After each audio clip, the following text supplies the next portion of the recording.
Americans are convinced that the United States is in decline. The funny thing is, if you go back and you look at public opinion polls going back to 1880, we've always believed that. Yet the United States is the only country in human history that has exited every decade in a stronger military and economic position than it entered it. And we've been doing that now for 14 consecutive decades. The Chinese have done that for 3. The Brits during the period of empire did it for 6. 14. We need to understand why. It's this map. At the center of the map, you'll see the interconnected waterways of the greater Mississippi. And off the coast, you've got the Intracoastal Waterway. Put together, that's about 15,000 miles of interconnected waterway. Now, why is that important? 2 things. 1, moving stuff from A to B is a bit of a bitch. But moving it by water is actually pretty easy. In terms of locomotion costs, it's 1/15 the cost. Once you add in everything from the taxes that go into the infrastructure, it's about 1/50th to 1/70th the cost based on where you are. The United States has 15,000 miles in one system. The rest of the world combined has 13,000 miles. So it doesn't matter if we elect a monkey, we're going to be okay, because we have this as an advantage and it overlays the greatest chunk of arable land on the planet. We are always going to be capital rich as a result, because it's just cheaper for us to move things from A to B. Second, we are the only country on the planet that has a spatial orientation that allows us to have a major population on both trading basins. So when the Asians are in recession, we can trade with the Europeans. When the Europeans are in recession, we can trade with the Asians. When we're in recession, we export it to the world, because we're just that kind of people. That's not really a joke. Every recession we've had since 1945 has gone global. We have yet to import one. As a side effect of this, we have the world's most unified financial space, because if you're on that network, it doesn't really matter if you're in Minnesota and you're borrowing from a Georgia bank. You're all literally in the same boat from the network. We identify with each other. We have the largest projection-based military in the world because we have oceans protecting us on both sides, vast open spaces to the north and the south. So when we build a military, it's not to defend a border, it's to project. We keep problems away from our shores. And as a side effect, we have the largest consumer market in the world. If you take nothing else away from this presentation, remember this: you're gonna be fine. You should be feeling pretty good. Let's talk about why you're not feeling very good. Back in what we Americans think of as the ancient part of history, the world was imperial. The French Navy protected French trade between the French mainland and the French colonies. The British Navy did the same, and so on. It was a series of sequestered imperial economic and military systems. You didn't want to trade with your immediate neighbor, because if you did, and you went to war with them next Tuesday, that trade would disappear and your economy would immediately fall into depression. So you set up your own system and you enforced it with your own weapons. This led to, ultimately, World War II. At the end of World War II, the Americans said, we're going to cut that shit out. And we created a fundamentally new economic structure called Bretton Woods. What it did is it said everyone can trade with everyone else. We will open our market, the largest market in history and the only really one to survive the war, and we will absorb anything you can export. We will use our Navy to guarantee freedom of the seas, to make sure that no one, pirates, Russians, Germans, Brits, French, anybody can interfere with the trade between any 2 nations, even if we're not involved. This is the foundation of the modern world. This set up, among other things, our trade deficit. This was designed. We did this to ourselves on purpose. How were we able to enforce it? Well, pretty straightforward. The one on the left, that's a super carrier. The one on the right is a traditional jump carrier. There are about 10 jump carriers in the world. None of them are American. There are 10 super carriers in the world. They're all American, and each one has 5 to 7 times the firepower of the little guys. If you were to sail the entire combined blue water fleet of the world against the United States, 2 of these could end it in about 6 hours.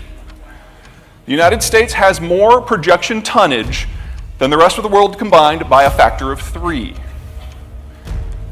This is how we forced a new economic system on the world. We did it to fight the Cold War.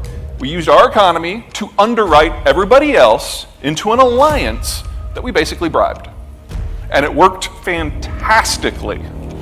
You may have noticed the Cold War ended 25 years ago. We've been coasting since then, and the American commitment to the free trade order has been dropping bit by bit by bit. Whether it happens in one day of anger or a decade of neglect, we are moving away from this model. Fun thing is, we never bet our system on it in the first place.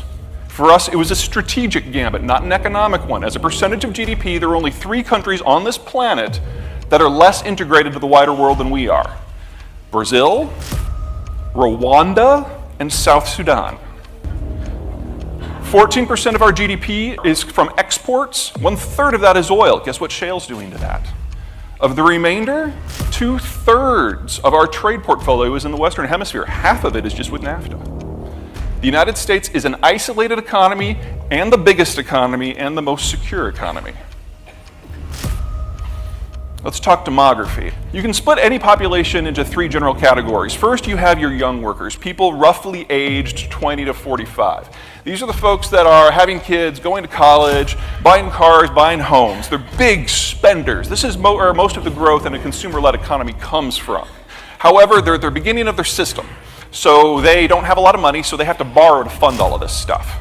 Second, you've got your mature workers, people roughly 40 to 65. The kids are mostly moved out, the house is mostly paid for, they're at the top of their earning experience.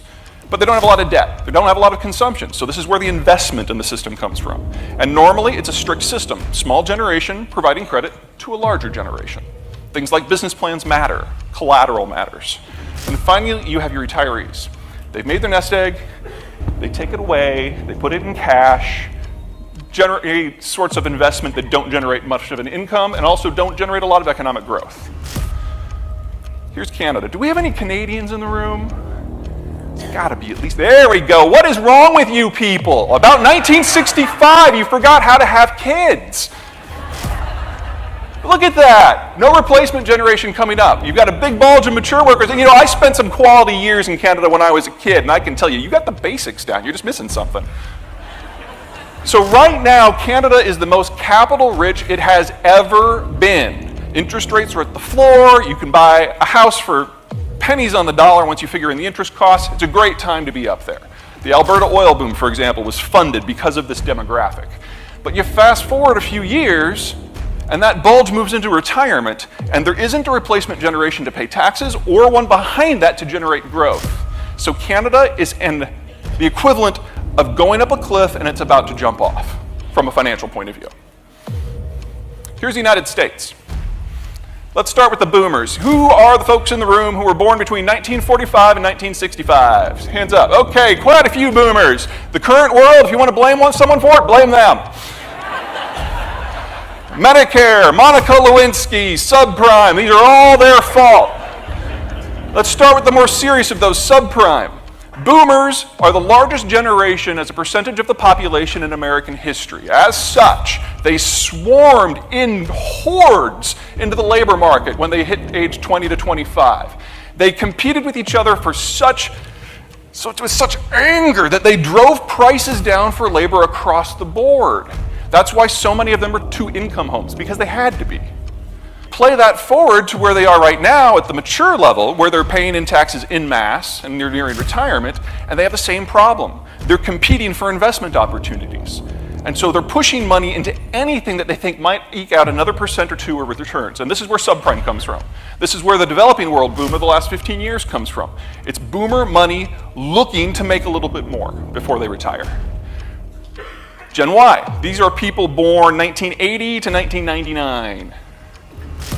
All right, you guys are the second largest generation as a percentage of the population in American history. You're the boomers' kids writ large. You are the best educated population that we've ever had. However, you face the same existential crisis as your parents. There's too many of you. And you're competing for jobs just like your parents did, which is driving down your earning potential, which means you still live at home.